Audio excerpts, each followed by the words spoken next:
Bertie and the Lion. One morning, a week or so later, Bertie was woken by a chorus of urgent neighing. He jumped out of his bed and ran to the window.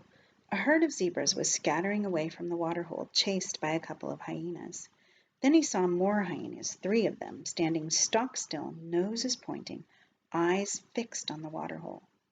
It was only now that Bertie saw the lion cub, but this one wasn't white at all.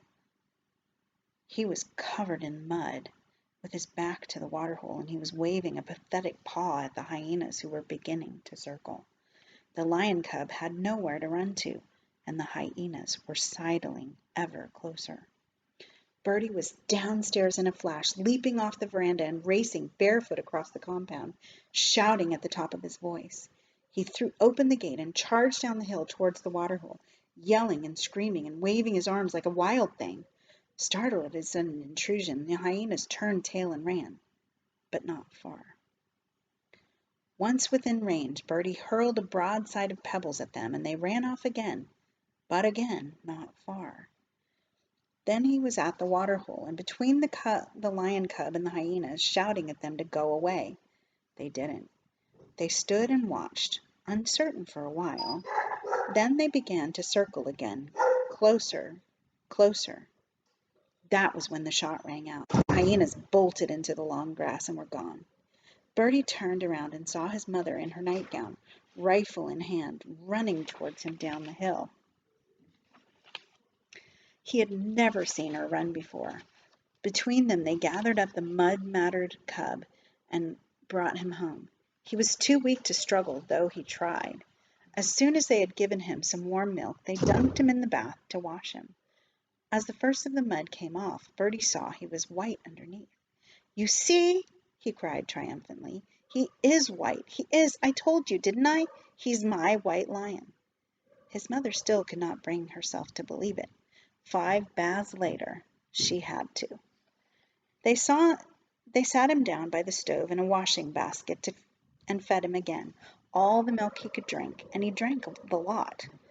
Then he lay down and slept. He was still asleep when Bertie's father got back at lunchtime.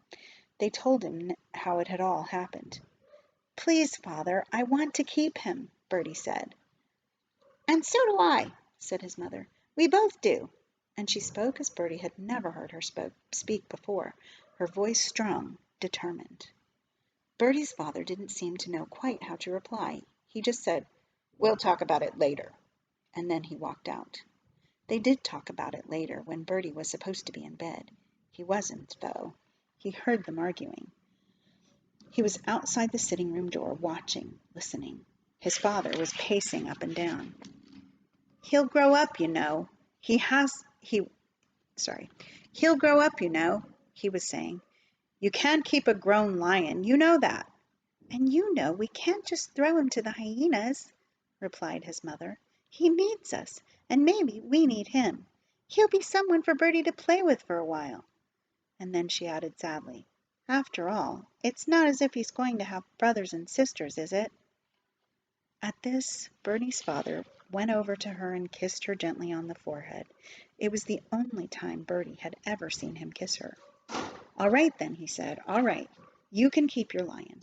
So the white lion cub came to live amongst them in the farmhouse. He slept at the end of Bertie's bed. Wherever Bertie went, the lion cub went too, even to the bathroom, where he would watch Bertie have his bath and lick his legs dry afterwards. They were never apart. It was Bertie who saw to the feeding, milk 4 times a day from one of his father's beer bottles, until later on when the lion cub lapped from a soup bowl. There was impala meat whenever he wanted it, and as he grew, and he grew fast, he wanted more and more of it. For the first time in his life, Bertie was totally happy. The lion cub was all the brothers and sisters he could ever want, all the friends he could ever need. The 2 of them would sit side by side on the sofa out on the veranda and watch the great red sun go down over Africa, and Bertie would read him Peter and the Wolf.